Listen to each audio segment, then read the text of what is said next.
ahead and log into the developer portal as our service app user. And once you log in, underneath the avatar, you can click on the drop down to My Webex Apps, and then go ahead and launch service apps.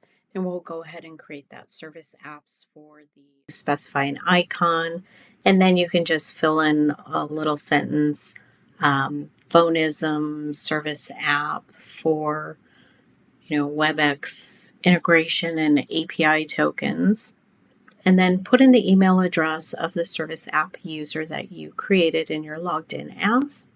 And then the quickest way to look for the toggle is to do a search. And I just Control F, search for the Spark admin :devices _config _read. And then we're going to click Save. And then before you proceed, go ahead and copy the client ID. So I'll launch a clipboard and type client ID, and then I will copy that client ID as well as the client secret.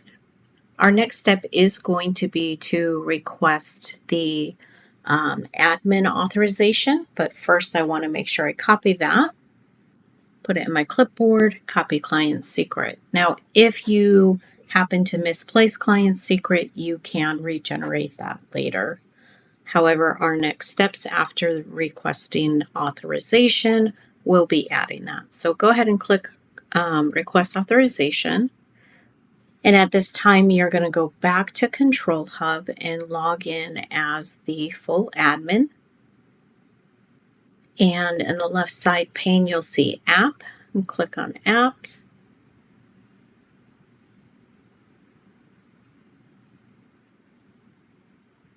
And then you're going to go to Service Apps, and then you're going to click on the service app we just created, Phonism SA, and enable the toggle to authorize and click Save. Now we will go back into the developer portal, just hit a refresh on the screen, and you will see that we now have another area called Authorized Orgs. So we have our submitted status.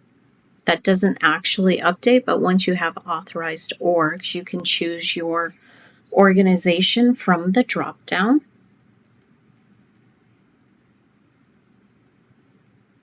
And you are going to copy the client secret from your clipboard because you will be using that shortly. So go ahead and select your sandbox and scroll down and paste your client secret, and then say Generate Tokens.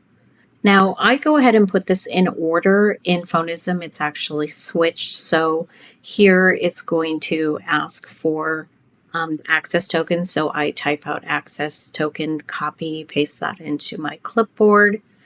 And then when I've done that, I also come back and then I type refresh token and hit copy and paste that in my clipboard as well. Now, we're going to just validate there isn't anything else to do. And now we have the ability to add these tokens into Phonism. Now, before we do that, we are going to do the integration wizard, which I have put in the US integration link above here. The first step is to check the password login credentials into Phonism. I just do a quick login and then validate. The next step will be pressing on Authorize with Webex. You're going to use your system administrator login that you were using in Control Hub. So I usually just log in to make sure that I'm not logged in as another user.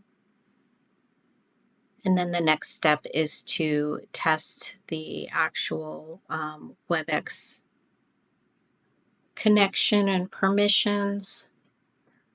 Now we're at the data import. The organization number is going to be representative of how many orgs you have. This is a test account. It only has one.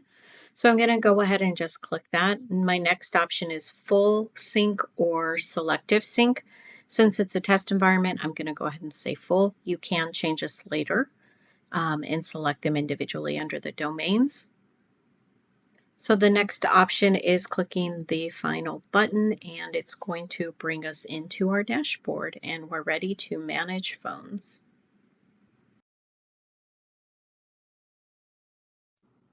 But first, let's go to the Webex integration point where we were at the enterprise level earlier. See, that is now in black, showing the integration level. If we click on that, we will then be able to add our API tokens that we just got from our service.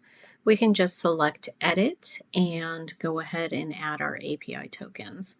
So going in order as we copied, I'm just going to copy and paste and populate the client ID, the client secret, the refresh token or access token, whichever one it asks for first.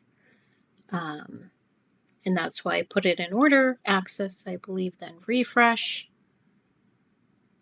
And then you're going to choose the instance in the geolocation you're at. So currently I'm in the US, so I'm going to select US. If you're in EU, you'll select EU, and you'll have a different integration wizard link to click into.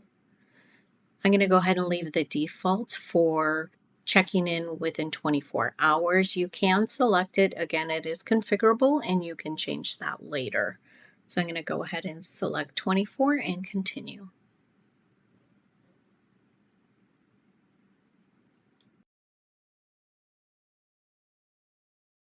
So that just takes a couple minutes. I'm going to go ahead and refresh the screen. And now what you will see is if I were to go to that integration area, you'll see that it last connected at this time. And this information has been added.